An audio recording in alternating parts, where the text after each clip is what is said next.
Bismillahirrahmanirrahim. Assalamualaikum warahmatullahi wabarakatuh. Kami dari kelas A kelompok Bandung, saya Nurjana dengan NIM 1811E2037, kemudian Sipa Maulidia dengan NIM 1811E2051, SA Mustarid AS dengan NIM 1811E2047, dan Vivi Nurlita D dengan NIM 1811E2055. Kali ini kami akan melakukan praktikum pemeriksaan indirect cum test atau cum tidak langsung dengan metode gel test. Adapun bahan-bahan yang diperlukan adalah yang pertama list cum card seperti ini yang berisi anti IgG dan C3D, kemudian ID diluent 2 list diluent ini, kemudian sebagai pengencernya sampel pasien yang akan kita periksa, dan juga sel O yang sudah disuspensi dengan list diluent 1%.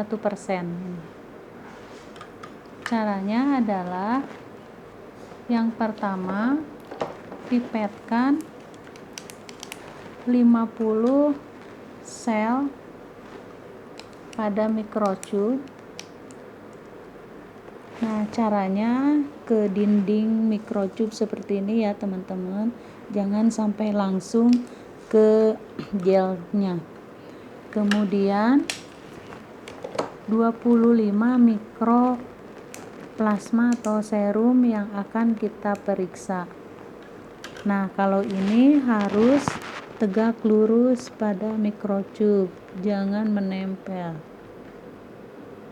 seperti ini.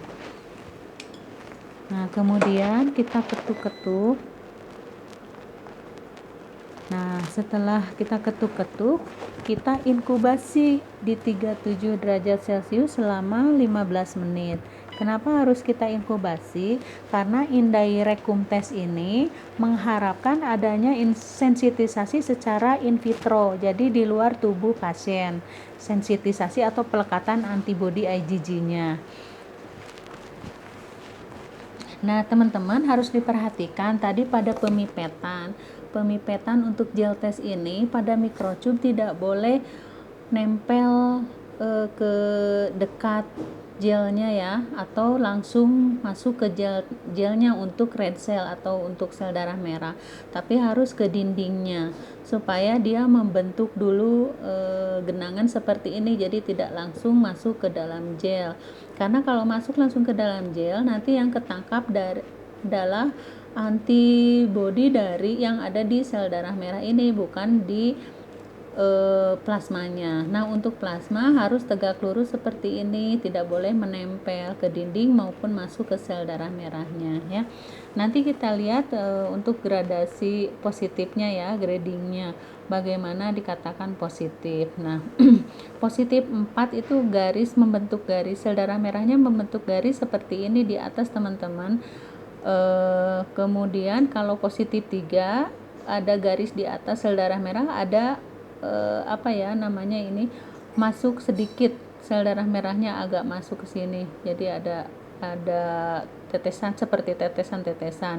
Kemudian kalau 2 positif tidak terbentuk garis tapi banyak masuk sel darah merah ke dalam gelnya. Dan untuk positif 1 ini kebalik dari bawah, justru yang maju ke atas sel darah merahnya, ada bentuk-bentuk sel darah merah. Kemudian kalau plus minus ini biasanya sedikit saja di bawah, dan kalau negatif ini endapannya di bawah. Nah, seperti yang tadi kita periksa itu endapannya ada di bawah, jadi negatif. Nah, kenapa ada mixed field ini ada di bawah dan ada di atas? Biasanya mixed field ini diakibatkan oleh adanya clot ya, adanya fibrin, benang-benang fibrin. Jadi biasanya kita usahakan dengan menggunakan toothpick atau tusuk gigi, kita angkat ini yang di atas ini, endapan yang di atas ini. Biasanya kalau mixed field itu betul-betul keangkat gitu kalau mixed field. Tapi kalau positif dia tidak keangkat, tetap berupa garis seperti ini, itu dikatakan positif. Nah, setelah inkubasi tadi selesai 15 menit, kita lanjutkan ke pemutaran, diputar selama 10 menit ya di ID centrifuge. Nah, setelah kita putar, bagaimana hasilnya? Kita lihat.